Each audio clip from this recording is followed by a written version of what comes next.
friends, it's Matt down here in the Seacrest studio, chilling with my buddy Maya, and she has a very special interview today. Guys, let me introduce you to Affonso Goncalves and our buddy Maya. He's here for a very special interview. Thank you so much for being here with us. Really appreciate you, Affonso. And without further ado, I'll turn it over to my buddy Maya. So first of all, I just want to say again, thank you so much for calling in. And I'm really excited to be talking to you and to learn more about editing.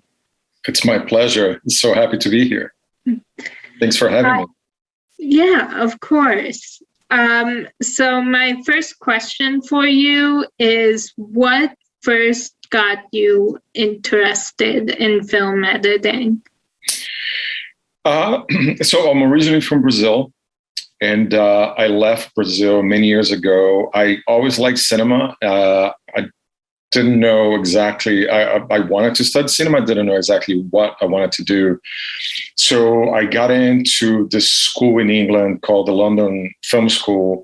And there I had a chance to choose editing, cinematography, directing, writing. And immediately I fell in love with editing. I think because there's something about editing is everything about filmmaking up to editing. There's something very abstract. You write the script, you direct actors, and you shoot the film, but you're not seeing really happening. And then when you see it and you have in a cutting room and you cut my shot with your shot, you already tell a story. So it's actually when the story becomes a story, is editing. It's one tool of cinema that is unique to cinema. And so that made me really love editing, and I still love to this day. Oh, cool. So what is the process of editing like? The process is, the process from way back, I usually get a script from the director, and then we discuss, and then they go and shoot the film. So when they're shooting, I'm in my cutting room. So they shoot the film and whatever in digital or film, they send to a lab. The lab transfer to a specific way that I can put on my computer. You can cut on a Premiere, you can cut Final Cut Pro, an Avid. I just happen to use Avid. That's the software I've been using for a long time. So once it gets transferred to my computer, and then I watch the footage, and then I watch everything they shot, like many, many hours. And I take notes, really detailed notes of everything I like, don't like. Usually the way I think editing, first and foremost, is storytelling, and the storytelling is through performance. So that's the thing I like the most about the sort of the use of editing. It's really storytelling through the actor's performance. That's kind of my goal. And then once I'm done with that, I send my final edit back to the lab, and they cut it back to the film in order the way I did it.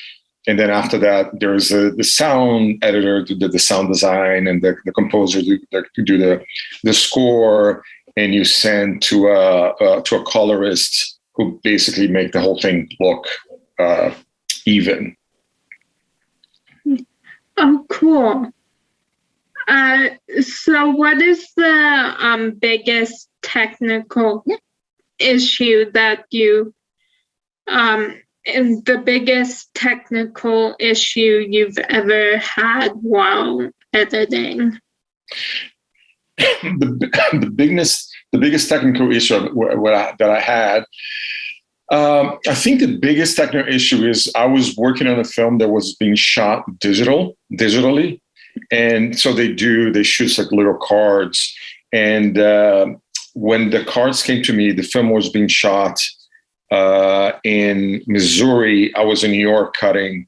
And when I get to New York, when the card came to me to New York, it was empty. So whatever they had shot, like a full day and a half of shoot, was gone.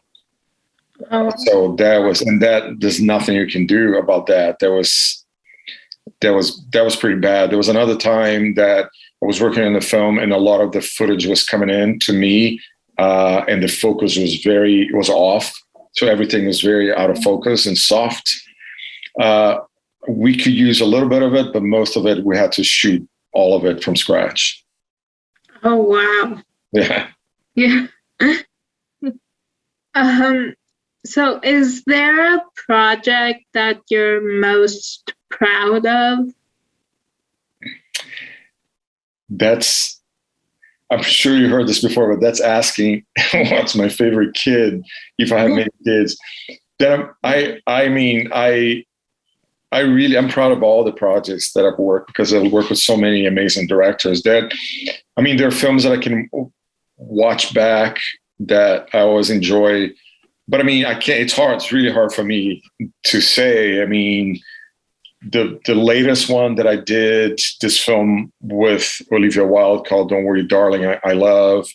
The film that I did with Maggie Gyllenhaal, The Lost Daughter. But then there are films that I did with this film called Carol with Todd Haynes, or the small film not that many people have seen, but I love very much, Patterson with Jim Jarmusch. I love all the films I make. So it's hard for me, but those come to mind because they're like very fresh. I've been talking about, I did this film, the small film called Beasts of the Southern Wild with the director, became very close friend. A film called Chiara that I just did with this Italian director that I work with sometimes. I can keep going. I love the movies I work on. Oh, cool. Yeah. I was actually wondering what it was like working with Maggie Gyllenhaal on The Lost Daughter. It was amazing. It was amazing because Maggie, it was her first film, but she has like vast experience. She's been on sets because both her mother and her father are filmmakers, and her brother obviously is an amazing actor. But she's been on sets since she was a teenager. She's been around. She knows it. She plays a director on a TV show, The Deuce, and I think she's been always wanting to do this. And then finally, she got this great script, and on top of it, she get amazing actors. I think partly because it was a great script based on a beautiful novel, and partly because people were excited to work with Maggie. So we had a great time working together. It was really very creative, very open. She wanted to try different things. I had never worked before with somebody like with an actor. So it's nice to come through editing from that side of the craft. Usually directors or screenwriters have like a different mind. Maggie's so attuned and so specific about acting, performance, and it was to me it was really an interesting way of learning that, like telling the story fully from that aspect, that thinking. I think she's a natural storyteller because she tells story through acting. But I was amazed how much of a director she is already, for her first time around. So I'm really looking forward to hopefully keep working with her. It was really, to me, it was so fulfilling. Oh, that's so cool. Yeah. So what is the most important skill to be a successful editor? Probably patience. I would say patience. It's definitely a skill that you need to have because it's very repetitive. We have to watch the thing over and over and over and over again. And you have to keep it in your mind, and you have to sort of find a way to, every time you watch something that you're going to watch many times, when you watch it again, it's fresh in your mind. In a way, the editor, it's a little bit like the audience. I'm the first audience for the film. So I have to be kind of an action for the entire, everybody who eventually will see this film, so I kind of have to react that way. I have to be very, and you have to be very honest too, the honest response. So this doesn't work for me. This works a little bit better, and just kind of build that way. But I think first and foremost, be patient, because it is a long process, and it can be very kind of time consuming and just repetitive, extremely repetitive. Yeah, my sister is a film student, and she loves editing. So very cool. Yeah, yeah. I told her that I always joke with her that one day I am going to just give her a list of all these people she has to work with, because I want to meet them. And so I was like, it's purely selfish reasons, but yeah, please send her my name. Yeah, if she's interested. Yeah, I will. So so my next couple questions are all about editing. So what is something that you wish people knew about the world of editing? That's a great question. It's hard to say, because editing, for most people, it's a little obscure, even people within the industry, because the way your film is shot and then the way your film is cut is like, you don't shoot just what you need. You shoot multiple takes of multiple camera angles, and when you're in the cutting room, you construct that way. It's not, I mean, there are ways, there are like big movies that they do storyboards that everything's exactly, but my experience is not that way.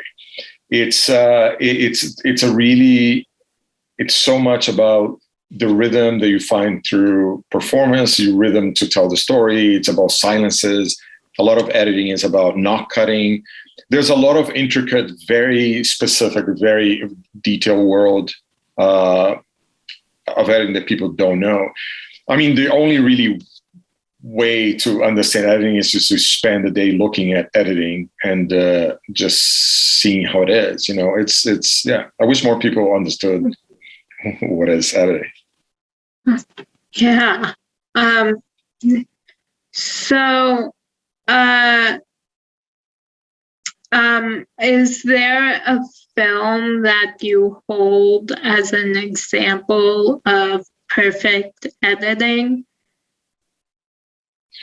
Two films, The Godfather Part 2 and Raging Bull. Those two films are films that I watch over and over and over again. I learn just by watching it. I learned so much. They're like basically two of my favorite films because of the editing, for sure. Oh, cool.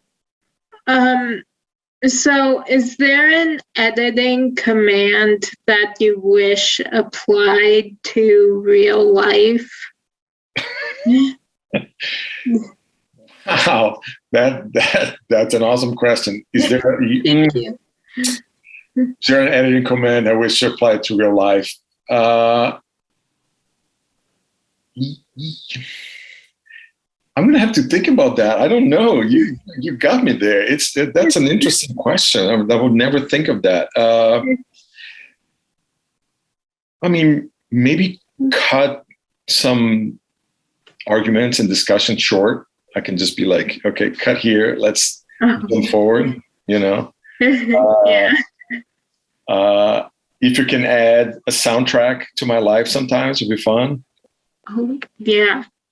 I think yeah, I actually have a question about that later.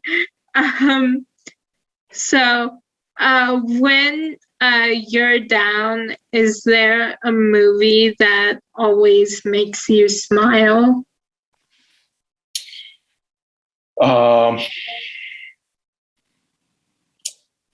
Yes.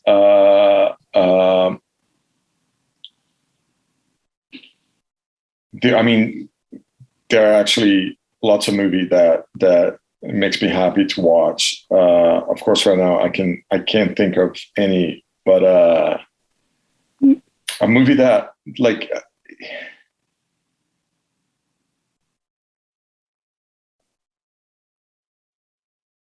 Huh. You know, I love E.T. It's not a movie that I watch often, but sometimes it's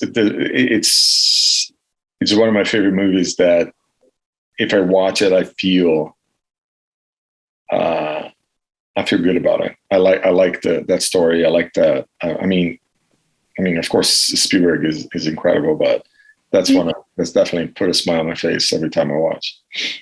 Oh, cool. Yeah. Yeah, I have 4 movies that just are like always just make me smile, or always my go-tos to watch. Which are the 4 movies? Shazam, a Reese Witherspoon movie called Home Again. Yes.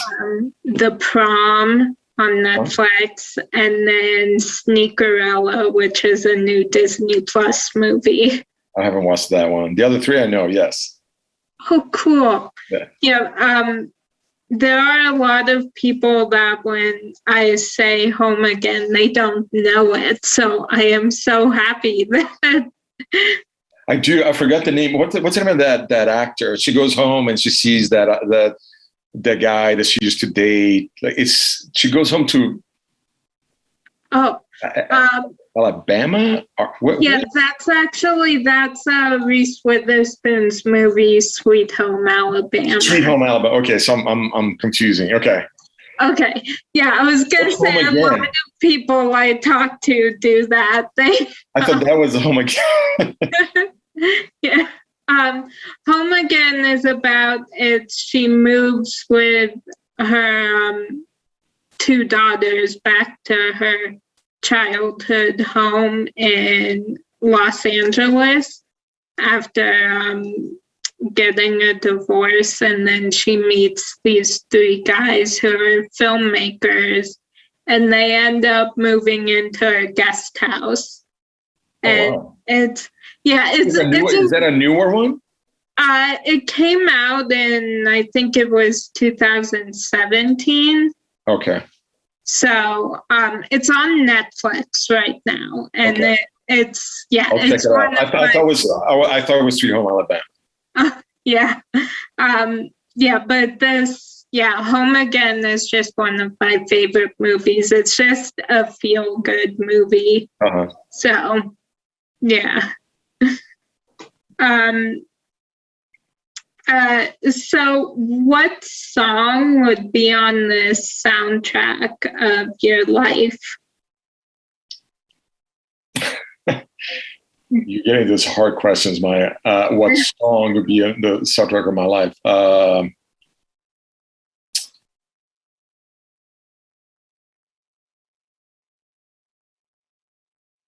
mean, there are a bunch of Brazilian songs that I can think of for sure.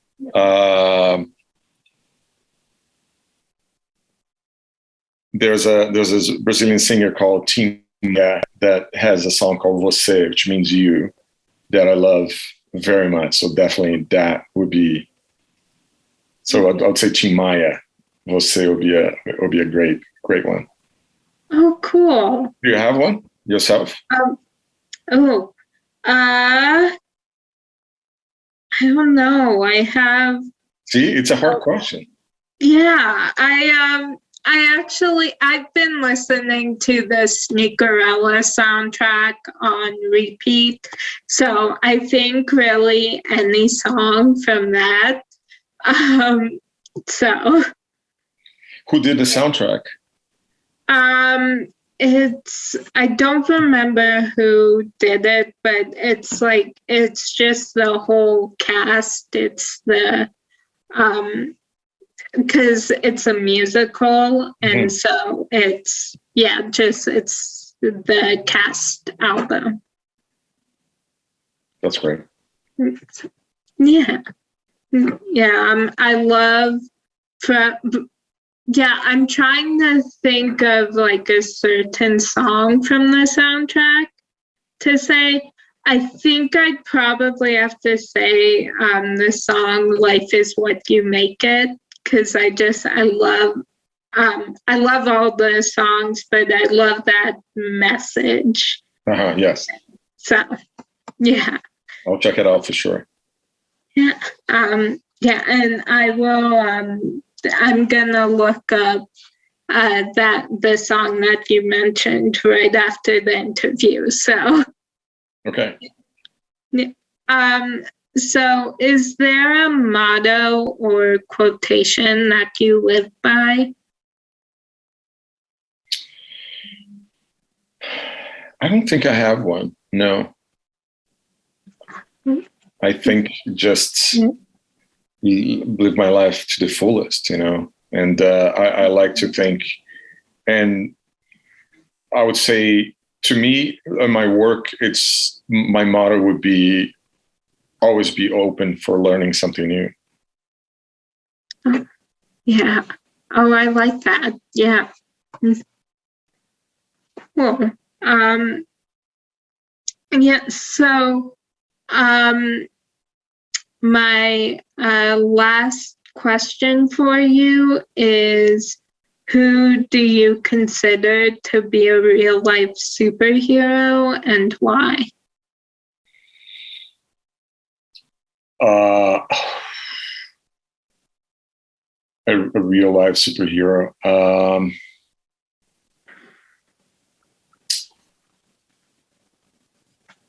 I'm probably gonna say my mother, because she's an amazing person, and she was always there for me, for my sister, for my father. So she's definitely a superhero for me. Oh, cool. Yeah. Yeah, I love that. Yeah, my mom and my sister are my superheroes and my best friends. So Yeah, you know how it is. yeah. Well, thank you so much for calling in. I had the best time talking to you. Thank you. I would just love to keep talking to you. Thank you. You had great questions, Maya. Thank you so much for having me.